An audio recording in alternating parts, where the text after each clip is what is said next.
All right, Penn State football fans of the Blue White Breakdown podcast. I'm Bob Flounders.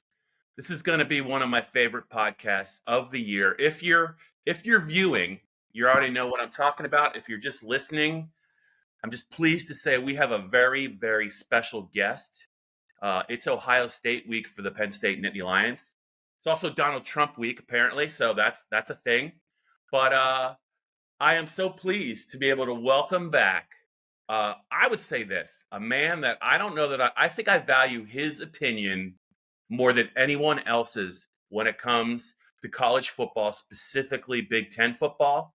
It is Doug Lesmerises of the Kings of the North podcast, an accomplished writer, now maybe the best podcaster on the planet, definitely in North America, and especially when it comes to college football. Doug, I know from well back from Palmyra in Pennsylvania. He did some time at the Patriot News. He did some time at Cleveland.com, but now he is all about the podcast thing. Doug, welcome back. Have at it with my audience. Tell them what they need to know about what you've been doing. We talked earlier in the season, but we're now just about in November. So I have swords now. That's part of what I do now. I have swords. I bought 2 swords at a Renaissance fair, and I wave them around. And He's waving a sword at me. Kings of the North. Yeah. These are real. I said I bought these from a guy wearing chainmail. So these are not like strip mall swords. These are real forged steel right here. And we need these for Northern football because we on our show on Kings of the North on YouTube live Monday through Thursday, noon Eastern to 1:30, post-game show, live Saturday night, 11 p.m. We celebrate and discuss and analyze Northern college football. And that includes Penn State, that includes Ohio State, that includes Oregon and Iowa State and Kansas State and Pitt and Syracuse, everybody in the top half of the country. And we also tell the South to cram it. So we like it when things go wrong at Georgia. We like it when things go wrong at Alabama. And there's been great stuff. You should have seen the show when Tennessee and Alabama lost on the same day at Arkansas and Vanderbilt. We were having a great old time. But a game like Ohio State, Penn State, a top 5 matchup for the North, the second top 5 matchup for the North this season, the second top 5 matchup in the history of Ohio State, Penn State, is also gigantic for us because I think it shows us how good Northern college football is, how much it absolutely can compete with anything the SEC or the South has to offer this year. So we are fired up for this game on Saturday, Bob. I can tell you're fired up. You do some serious podcasting. Always a great listen. You were up at Penn State earlier before the season to do some homework. You were also at the Penn State West Virginia game. I believe you were part of that wonderful weather delay. So you put in the work, like I said. So I don't know where you want to start. I know we're not going to really get it. We're not going to really get a pick from you on the game. That's coming on your podcast a little later in the week. I'll be paying close attention to that, Doug. But there's a lot of things we can talk about. But what have you learned? I guess for the Penn State fans, we'll just start there. What have you learned about Penn State football as the season has progressed? And also just get your thoughts just about a lot of crazy things I think happening with Ohio State as well. Yeah. So I think from the Penn State side of things, right, I think there's a lot of teams in college football that we call it's like a one-arm team, right? The one-arm man from The Fugitive, right? That you can still, commit murder with one arm, but like you're a little more limited, right? So like the idea that you're just really good at one thing and then it's like, but it's kind of dragging the other side of the ball along all the time. Iowa's been like that for a long time. And it feels right. So you always know how good the Penn State defense is going to be, but you don't know about the offense. And it feels like right from my viewpoint, it's like the Andy Koltelnicki thing worked. It feels like, and I think when we talked about it on the show early in the year, I think we had more questions about, okay, like the Penn State defense is good, but is it as good as it usually is? Okay. And it feels like that has come around in the last couple of weeks. And clearly you still know the limitations of maybe the receiver group, but we think Tyler Warren, we do a King of the North award at the end of the year. It's the Northern Heisman for us of like who's the best player in Northern football. Ty Warren is in that mix for us of among the best players of the 28 Northern teams that we cover. The backfield combo, I thought Nick Singleton would be in line for a bounce back year. I've seen it multiple times at Ohio State and other places. Great freshman year. Your sophomore year, you get in your own head a little bit, and then you come back and you do your thing in year 3. You see that happening. And I think, right, the step from Drew Aller, not perfect, but the step. And then, man, I was there. I was asking Andy Koltelnicki and Bo Prabula at Media Day, can we play 2 quarterbacks together, man? Let's do this. So when they're doing that stuff against USC, I am jumping out of my seat. I am like, can we put Bo Prabula and Drew Aller on the field 30 times a game and have the heads of defensive coordinators spinning? So for them to still be, it feels like mostly what they've been on defense, and then to just have this creativity with some playmakers and a quarterback who took a step, like this is, to me, the most complete Penn State team that, I don't know, I can remember. And then I think Ohio State is not quite what we thought they would be. Yeah. I agree with you, Doug. This is his most complete team. James is year 11. I think it's easy to say it's not a perfect team, but it is a well-rounded, well-balanced team that can impact the game in a positive way in all 3 phases. And that, like you said, that's never really quite been the case. In 16 and 17, they had the offense. They didn't really have. I would say they really didn't have the defense a lot of the times. But this is a complete team, or his most complete team. And I'm just curious, and I think that the Penn State fan base is curious about Ohio State, because I thought at the start of the year, once the quarterback Will Howard meshed with the talent that was assembled, I just thought it was going to be just a special team, that it might take a couple of weeks for them to get going, but I expected them to just keep going up in the trajectory, just annihilating teams, right? And I've seen flashes of that, but the Oregon game, obviously, I only caught part of it, but that was an eye opener. Last week, the Nebraska game was an eye opener. I have to imagine it's a little uncomfortable being Ryan Day right about now.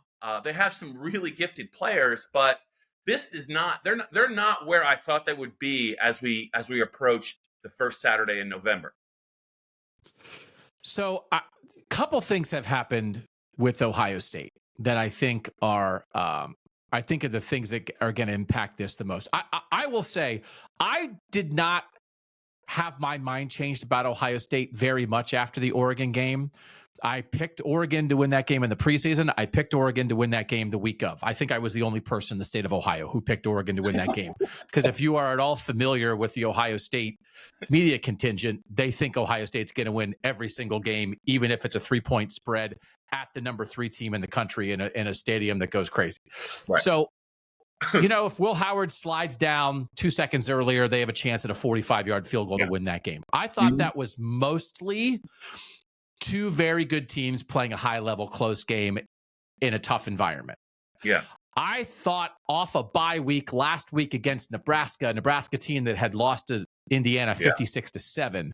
That's what changed my mind more about Ohio State. They were 1 of 10 on 3rd down. They didn't run the ball very well. They have 2 really good backs also in Travion Henderson and Quinshon Judkins, and they went for like 20 carries for 54 yards or something. It was like, what is happening there? Will Howard has actually played pretty well. Overall, their defense, it's been a thing for 4 years here, probably since Chase Young left after the 2019 season, where they don't get 4-man pressure in the way that really, really impacts games. That's been a continued thing. So they tried to up the blitzes, get a little more creative with their pressures last week against Indiana. But then you saw Dylan Raiola, who is not at all a scrambler, run a little bit because they were out of their gaps. They're creating situations. They're playing man coverage behind a defensive front that's stunting and twisting and creating opportunities to run. So now if you do that against Penn State, whether it's Aller or especially Bo Prabula, I think they're on alert for giving up things to quarterback scrambles. So there just are things like they just have not been on as point, and they're not ascending. They had a lousy non-conference schedule. You were waiting for them to be tested. They finally played Iowa. That Iowa game was 7-0 at halftime before Ohio State probably played its best half of the season in the second half against Iowa. And then the Oregon loss, the Nebraska 4-point win. And again, there have been times in the past where you see teams really come out and do something to Ohio State. No offense to Nebraska. They competed. I didn't think they did anything.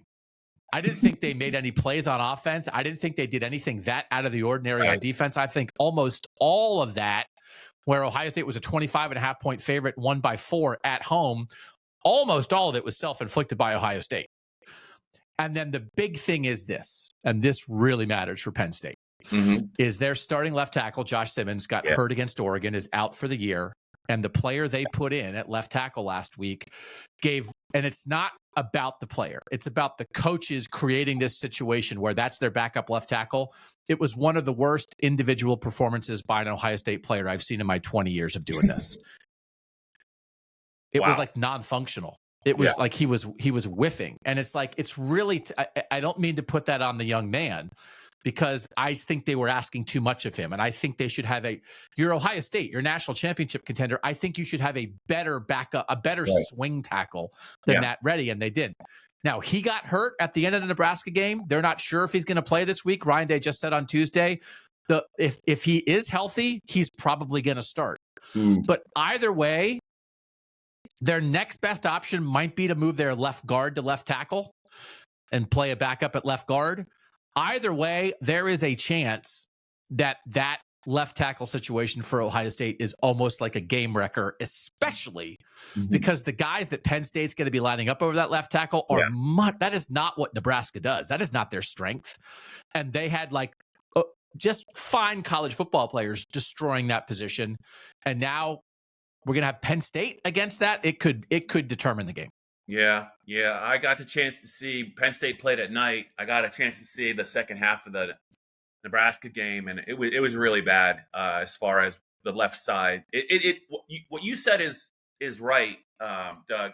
How can Ohio State not have a swing tackle that is probably better than just about every starting right or left tackle in the conference because they're Ohio State? To me, that is crazy. To not have a decent plan B. And, what you said is true. You know what Penn State's going to be doing on Saturday. You know who's going to be lining up over there. I'm not sure Denai Dennis Sutton is going to play, but I do know who will play. Abdul Carter's going to play, and it's up. I guess is this more on Ryan Day, the offensive line coach, or Chip Kelly to figure this out? Yeah. So this is, I think a lot of you kind of saw this coming because they had misses, especially in tackle recruiting. If you had said to an average Ohio State fan in July, what's one of the biggest issues with Ohio State football? Offensive tackle recruiting would have been in their top 5, if not their top 3, if not number 1. So it's not a shock that this is where they are. They've been constantly on plan Bs and plan Cs and tackle recruiting because they miss on the plan As. So a lot of fans had Justin Fry, the offensive line coach who came from UCLA a couple of years ago, who Ryan Day had known from their Boston College days. And Justin Fry was the offensive line coach at UCLA for Chip Kelly. So it's this whole it's like, who's it on? It's on those 3. That little trio of friends has created this situation. But it didn't feel like they were helping him a lot. They weren't chipping. They weren't keeping extra tight ends in. It was almost stunning of why are you continuing to let this happen? So, yeah. And then he actually it really showed up, I thought, more in the pass protection. And PFF grades, take them for what they are. Yeah. But his PFF grade as a pass blocker was 14, which is almost as low as it can be. But his grade as a run blocker was in the 60s or 70s. But I do think it's their bigger problem was running the ball. But I think it sort of permeated the offensive line and the play calling and everything. But it showed up the most when he was whiffing on pass blocks and getting Will Howard sacked. So I do think a lot of it is on Chip Kelly. That it's still Ryan Day's offense. Chip Kelly is here to be the offensive coordinator. You know what the problem is. Whatever the solution is, it's not going to be a magic solution on Saturday. Yeah. So you have to game plan around it. But the thing that stunned me was they had a bye week. Yeah. That off a bye, that was the best they came up with. That was plan A off the bye. So now if he's hurt, or they decide they're not going to do them. Now they're going to an option that they didn't think was as good as that. And that was non-functional to the point that it almost blew up the entire offense. So not a lot of faith. Wow. And that noise on Saturday, it is, they're not going to be able to, it's going to be hard to function. I mean, it's going to be a real tough. It's been tough before, right? And with some really good teams, and they would eventually figure it out. But those teams didn't have this hole at left tackle, and those teams weren't facing a Penn State team that was more complete. So it is. I just assumed that, when you have Chip Kelly and Ryan Day, that you can figure some stuff out on the fly a little bit faster than they have. So that is. I have to think that has to be. The fan base must be pretty upset, I think, right now, because this was supposed to be a team that was going to be a lock, maybe to get to the college playoff semifinals, and they're no lock to get out of the regular season with 10 wins now.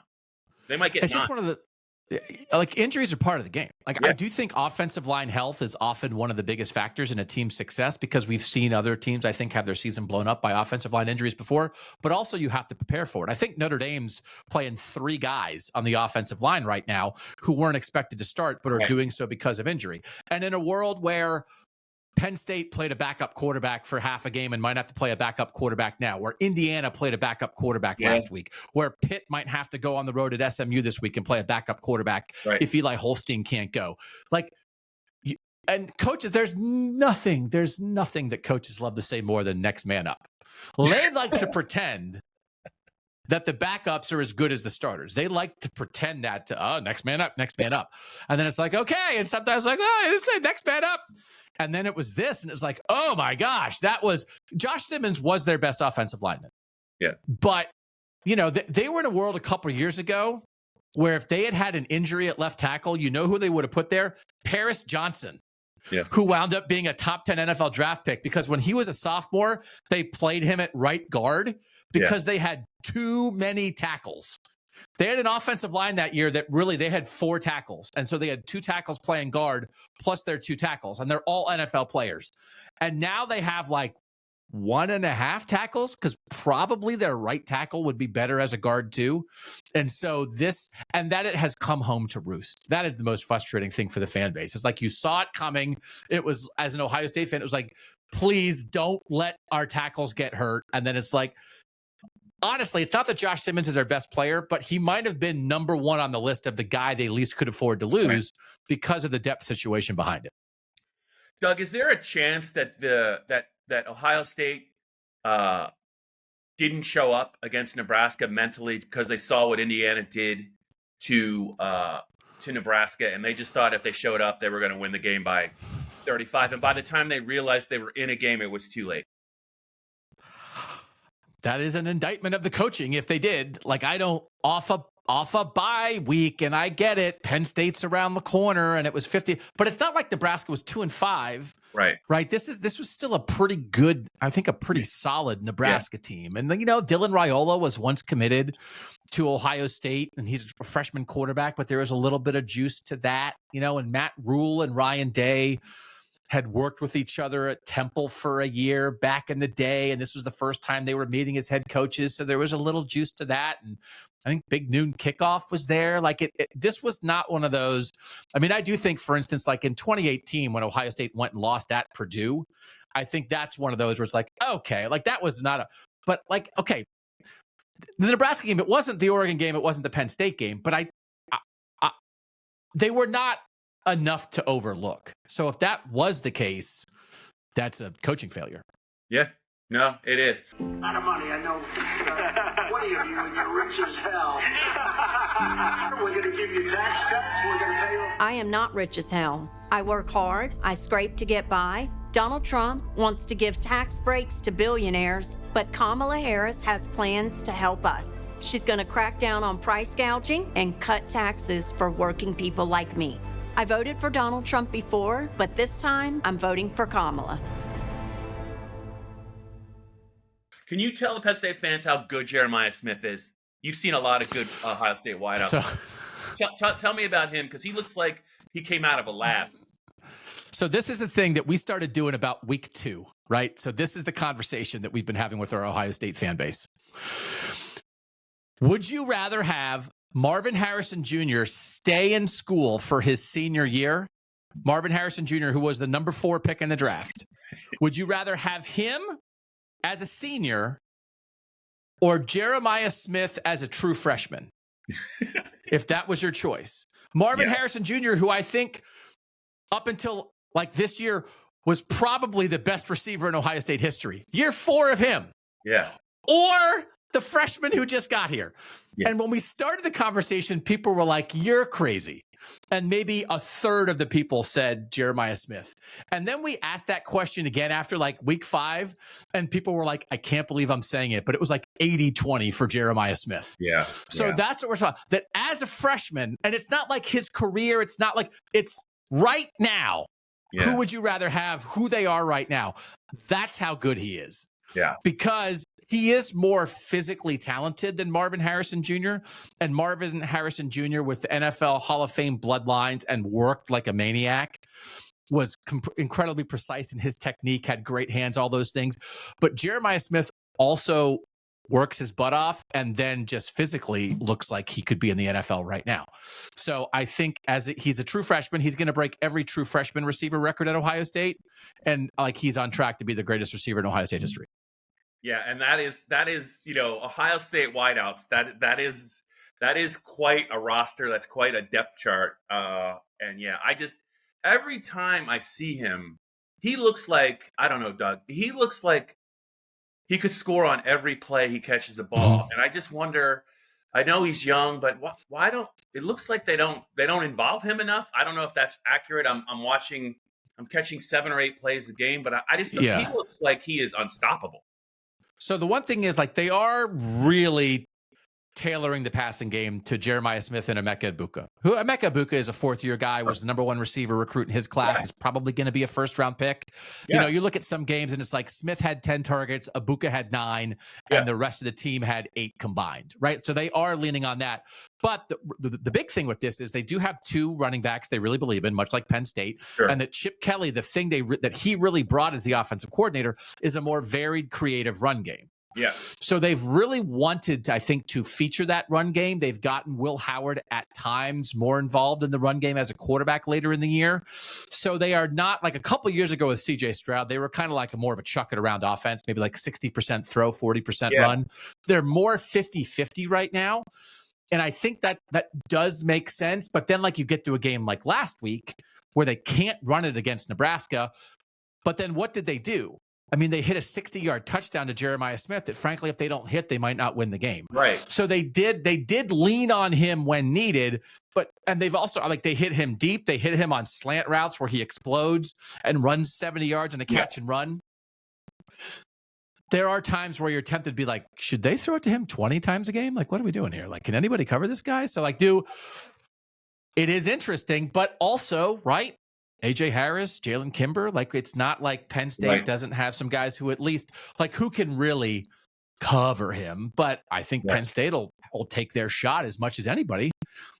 AJ Harris is a very good player. Jalen Kimber is not far off of him. Those 2 transfer additions have been home runs. I mean, I think one of the storylines for Penn State as they get ready for their home stretch is how much James got right in the transfer portal and how much he got right with the coordinator hires to mesh with the talent. Like I don't think he could have done a much better job evaluating, bringing in the right guys. I'm sure Terry Smith, the corners coach, and Anthony Poindexter had some say in there as well. But those two guys combined, because they lost a couple of really, really good corners. Yeah. This corner room is better.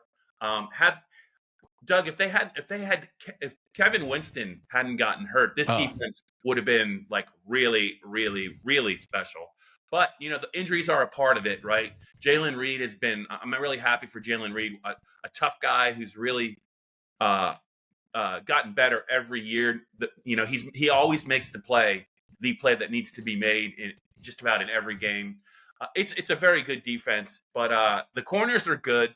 they're not going to back away. They won't back away. The problem is though, if you put Harris on the freshman, somebody has still got to man up and go against Egbuka.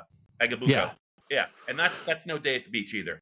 No, and he's usually in the slot, and so like they're really smart about working him. I mean, he's a really physical player. He's blocked well. That is one of the stories when Ohio State's really been operating at a high level on offense, is their receivers block really well.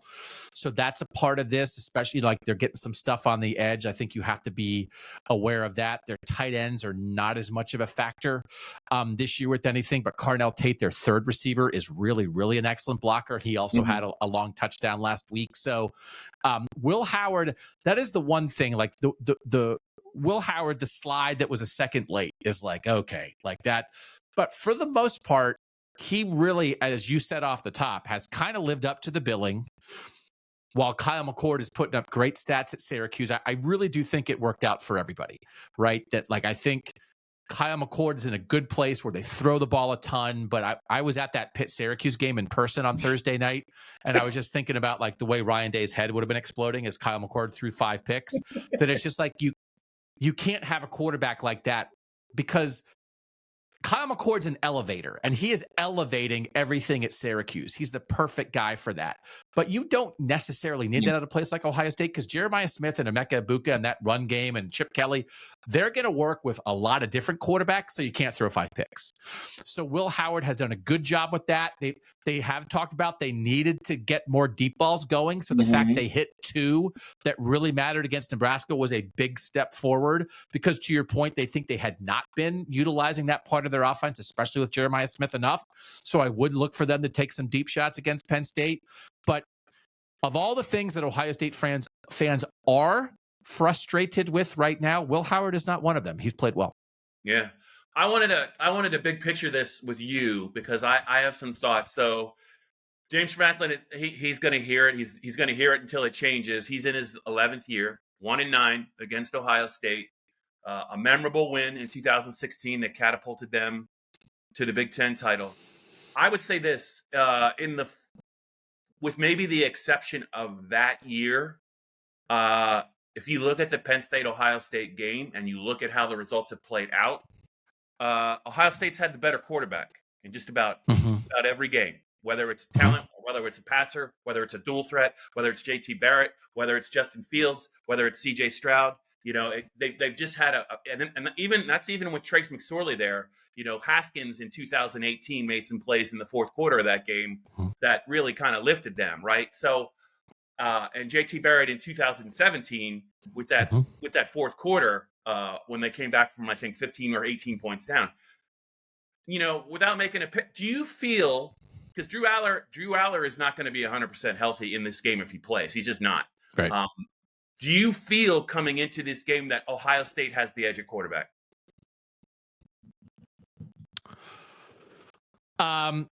No, and I would, because I think maybe like Aller plus Prbula, like what the way they use Prbula and use his run threat kind of equals up to like Will Howard can kind of do both those things. So like the quarterback position overall, I would say no, because like Will Howard's good, but he's not CJ Stroud. Yeah. You know what I mean? Like, no, Will Howard's good. He's not Justin Fields. And like, this is the conversation, right? When Justin Fields once upon a time was committed to Penn State for that time. It's like, what if Penn State got a quarterback? So like for this progression of Drew Aller, and I mean, right? I mean, you and your audience know it 1,000 times more than I do. Like, it would have been the worst thing in the world if Drew Aller had plateaued and like that was it. Like he was the exact same quarterback he was last year. It's like, what? Yeah. They got a 5-star guy and they couldn't develop him, and they couldn't put him in a situation to show off his skills. So, and I think like last year the Ohio State game was the breaking point. It felt like Drew Aller, they didn't even let Drew Aller try until they were down 2 scores, and then Drew Aller started to throw the ball down the field and they got a touchdown. It was like, why do you have handcuffs on this guy? Yeah. And so like that Andy Koltelnicki, and if James Franklin has loosened up and Drew Aller has grown into it, I think that's probably even. Now, passing game, I mean, how many deep do we go in the Ohio State receiver room? Like if you were drafting receivers in this game, right?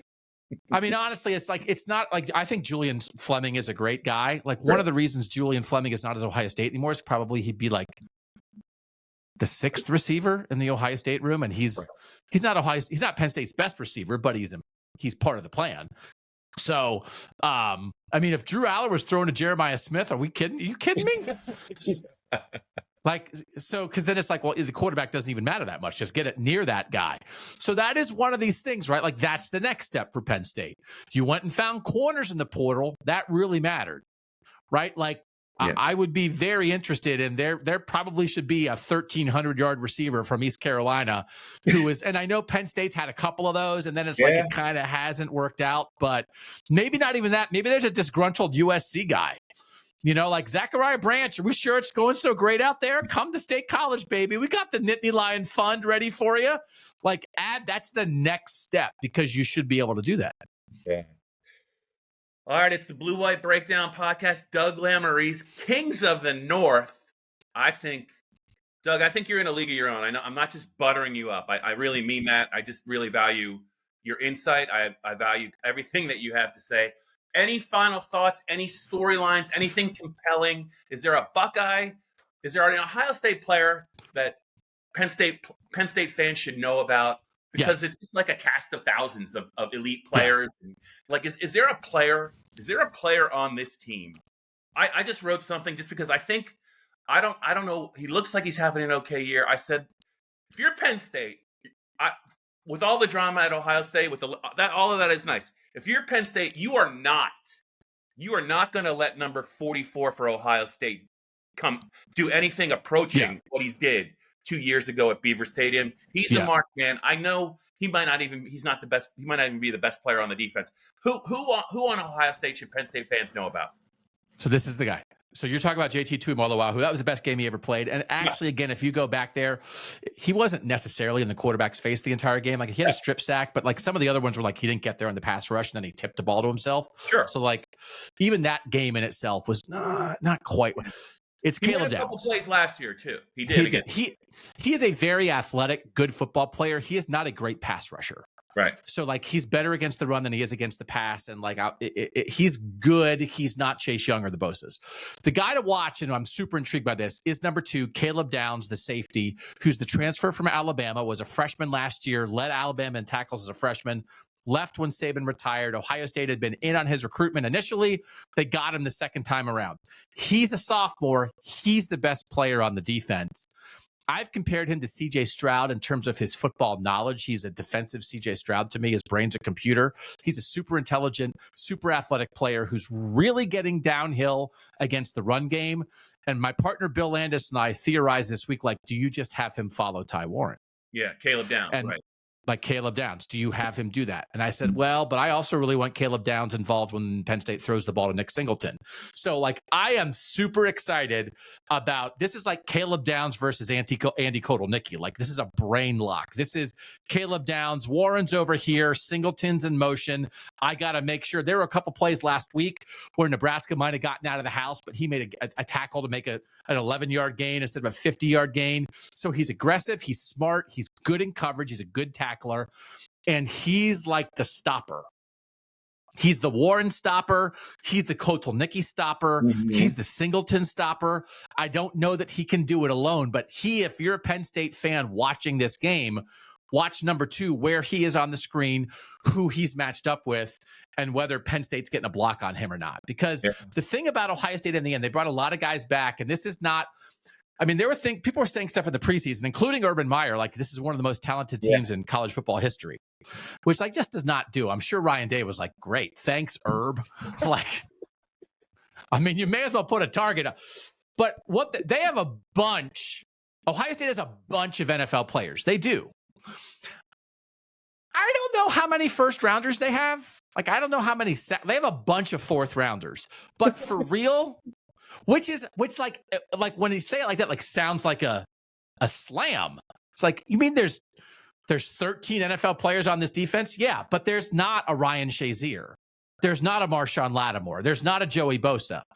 Their 2 best players for real. This is a very talented team that a lot of people think before this season was going to win the national title.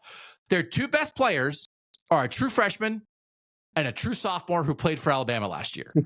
So like, just keep that in mind. As good as they are, this is not like the 14 and 15 team in terms of like, it's not quite Ezekiel Elliott and Joey Bosa and Michael Thomas and just like blow your doors off with talent. Like we mentioned the very good play. We mentioned the excellent players. We've covered them. And there are a lot of very good players, but it's not like you can't handle them. Like Penn State has very good players too.